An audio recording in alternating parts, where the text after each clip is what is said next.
The White Mountain Bigfoot, Volume 1, Chapter 6. The Fire. Lone Wolf and his band left immediately with their horses. As the dust settled from their departure, Zacchaeus and I stood up and looked at each other. Now what? I asked, to no one in particular. Zacchaeus grunted and headed back to our makeshift camp. Saddling Blackie, I mounted and turned down the draw, following Zacchaeus at a trot. Without hesitation, Zacchaeus crossed the creek and began following the well-marked trail of the departing bandits.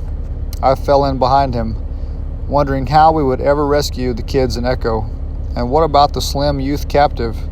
What was his story? The dust rose in puffs from under Blackie's hooves. The sun beat down unmercifully as we crossed the hot, alkaline, dust-filled basin, headed for the gap in the low ridge the bandits had disappeared through. I wondered if they had placed a lookout with a rifle on the ridge to make sure they had not been followed.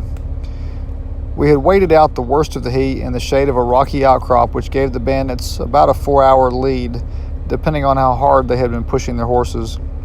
If we kept to our current pace, I figured we would reach the break in the ridge a couple hours after dark. Maybe we could slip through without being noticed if there was a lookout there. The moon had risen and was giving off just enough light to see the dim trail as it climbed a winding path up through the break in the hills, boulders strewn about like sleeping giants, casting long shadows in the pale silvery moonlight. The trail narrowed as it reached the summit and passed between two large, house-sized boulders. A whisper of sound and a rope settled over my shoulders and tightened around my arms, pinning them to my sides before I had a chance to move. A hard jerk pulled me from the saddle. I landed on my back hard enough to stun me. Rolling over, I fought the rope off that was pinning my arms and started to get up when something crashed down onto my head. Lights exploded before my eyes, and then I slid down a long, dark tunnel into blackness. The last thought I had was wondering where Zacchaeus was. Slowly, awareness returned. I was bouncing along, head down. The throbbing in my head pulsated with each bounce of the horse I was on. As I became fully conscious, I realized I was draped across the saddle, face down with my hands and feet tied under the horse. Getting a glimpse of the moon, I figured it was not quite midnight yet. Turning my head carefully, I could only see one other horse. Its rider, a short, squat man with a large sombrero, was leading Blackie. A couple miles later, the rider stopped and called out something in Spanish that I did not understand. A few seconds later, there was an answer out of the dark. We rode forward a little ways to a large boulder where a guard carrying a rifle stepped out of the shadows and walked up to me. I closed my eyes and pretended to be unconscious. He grabbed me by the hair and lifted my head so he could see my face. Grunting something about gringo that I could not understand, he turned loose of my hair and walked back to his post. My captor clucked to his horse and we were moving again. About a quarter mile later, we came into the ranch yard. It was a small cluster of buildings.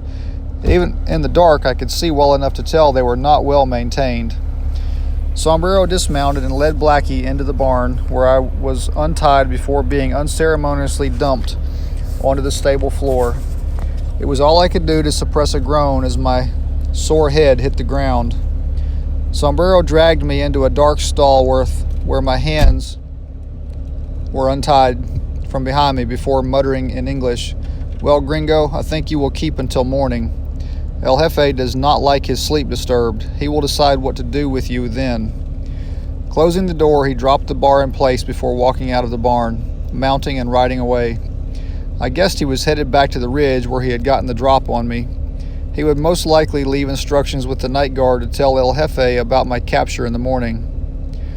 I lay there listening for a few minutes before I became aware of the sound of breathing close by. Well, guys, that's all you get. If it's been interesting enough to you, the book is available in print on Amazon, or an ebook is available on Kindle. Leave a comment, let me know what you think. Buy it if you're interested. Thanks for listening.